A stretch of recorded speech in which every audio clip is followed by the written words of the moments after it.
Hi friends, welcome to my channel. నేను మీ రాధ. ఈరోజైతే ఒక కొత్త రెసిపీతో అయితే మేము ముందుకు వచ్చేసానండి. సమ్మర్ స్పెషల్ రెసిపీ అండి. చాలా చాలా బాగుంటుంది. ఎమ్మీగా టేస్టీగా పచ్చి మామిడికాయతో కర్రీ అయితే చేసి చూపిస్తానండి. సింపుల్గా అయితే తయారైపోతుందండి. దానికోసం 2 ఆనియన్స్, అల్లం వెల్లుల్లి, ఒక మామిడికాయ అయితే తీసుకోవాలండి. ఇవన్నీ నీట్గా కట్ చేసుకొని అయితే పెట్టుకోవాలండి. ఆనియన్స్ ఇట్లా చిన్న చిన్నగా అయితే కట్ చేసేసుకోవాలండి. మ్యాంగో కూడా కట్ చేసుకోవాలి. ఇట్లా అయితే కట్ చేసుకోవాలండి. ఆనియన్స్ అండ్ మ్యాంగో కూడా ఇట్లా అయితే కట్ చేసేసుకోవాలండి. చాలా చాలా సింపుల్ రెసిపీ అండి. చాలా టేస్టీగా కూడా ఉంటుంది. మన అమ్మమ్మల కాలం నాటి రెసిపీ అండి ఇదైతే. మా అమ్మమ్మ అయితే చేసేవాళ్ళు ఈ రెసిపీ. ఇప్పుడైతే నేనైతే చేసి చూపిస్తున్నాను మీకు. చాలా సింపుల్గా చేసేసుకోవచ్చండి.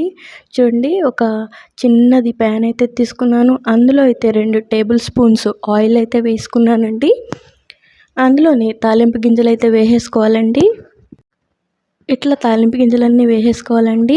నా చిన్నప్పుడు మా అమ్మమ్మ ఈ రెసిపీ అయితే చేసేవాళ్ళు. చాలా చాలా చాలా టేస్టీగా అయితే ఉంటుందండి. నాకైతే చాలా ఇష్టము పచ్చి మామిడికాయ కర్రీ అయితే.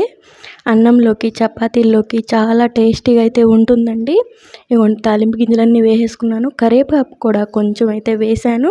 మొత్తం వేగిపోయినాయండి. ఇప్పుడైతే ఆనియన్స్ అయితే మొత్తం వేసేసి ఒక్కసారి అయితే మిక్స్ చేసేసుకొని మూత అయితే పెట్టుకొని సిమ్లోనే పెట్టి మగ్గించుకుందామండి. హై ఫ్లేమ్లో పెడితే అయితే మాడిపోతుంది.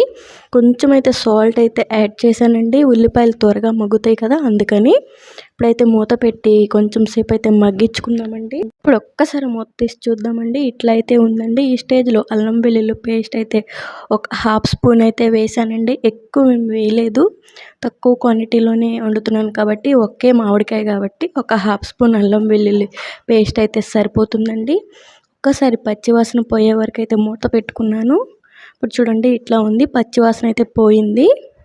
ఒకసారి మొత్తం మిక్స్ చేసేసి మ్యాంగో కట్ చేసి పెట్టుకున్నాం కదా, పచ్చి మామిడికాయ, అది కూడా మొత్తం యాడ్ చేసేయాలండి. చాలా సింపుల్ రెసిపీ అండి. చాలా క్విక్గా అయితే అయిపోతుంది. మన అమ్మమ్మల కాలం నాటి రెసిపీ అండి. అందరూ అయితే ట్రై చేయండి. చాలా చాలా బాగుంటుందండి ఈ కర్రీ అయితే టేస్టీగా. నాకైతే చాలా బాగా నచ్చింది.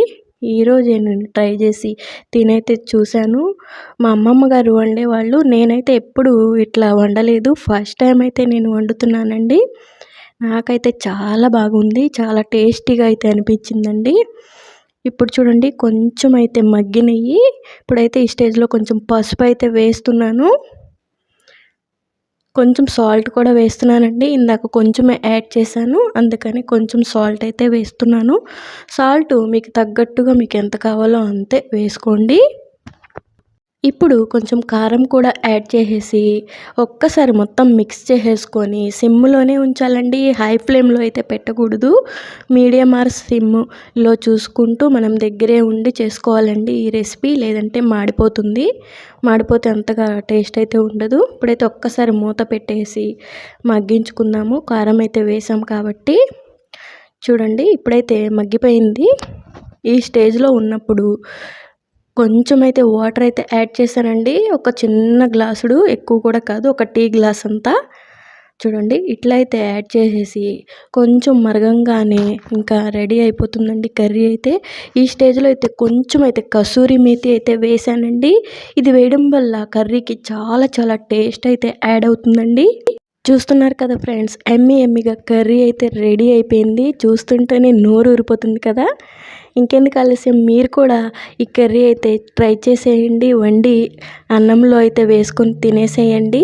చాలా చాలా బాగుంటుంది. అన్నంలో కానీ, చపాతీలో కానీ అన్నిట్లోకి చాలా బాగుంటుందండి. ఎమ్మీ మ్యాంగో కర్రీ అయితే రెడీ అయిపోయిందండి. పచ్చి మామిడికాయ కూర. చూస్తున్నారు కదా, చాలా చాలా ఎమ్మీగా టేస్టీగా కనిపిస్తుంది. మీకు ఈ వీడియో నచ్చితే లైక్ చేయండి, షేర్ చేయండి, నాకైతే సపోర్ట్ చేయండి ఫ్రెండ్స్. ఇలాంటి మరిన్ని వీడియోస్ కోసం నా ఛానల్ అయితే సబ్స్క్రైబ్ చేసుకోండి. Thank you for watching friends. Bye bye.